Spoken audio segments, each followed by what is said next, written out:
Kristján var mikill íþróttamaður á sínum yngri árum og reyndi að framlifa í 60.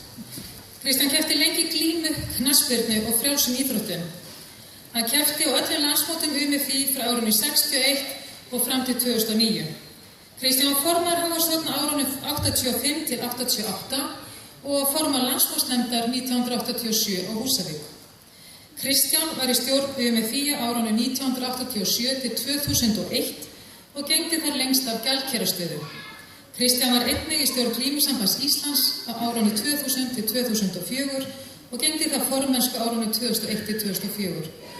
Kristján ávallt reiðubúinn að starfa á vegum Hávarsvogn og höfum við sem yngri erum notið góðs á ráðgjöf hans. Kristján nú gerður að heiðursfélaga í Héraðssambandi Þingeyinga.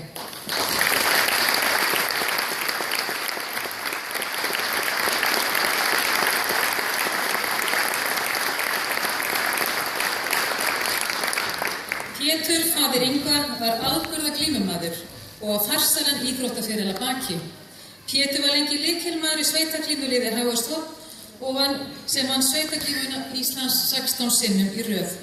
Pétur var Íslandsmeistari í glímu 5 sinnum og hann bar grettisbeltinu fyrst árið 1975 og síðast árið 1988 og var þá elstur glímumanna til að bera titil glímukongs Íslands þá 36 ára.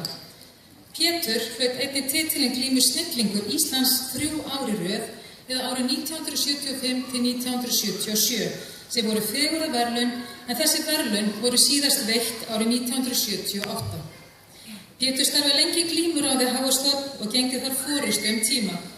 Hann vann ötul starf í kvennaglímunni og hefur engin kvennasveit á vegum Hávarsvogn átt þess mikilli velgengni að fagna fyrr né síðar en sú sem var undir handleiðslu Péturs.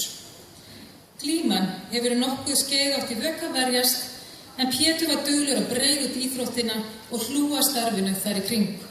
Pétur nú gerður að heiðursfélaga í Héraðssambandi Þingeyinga.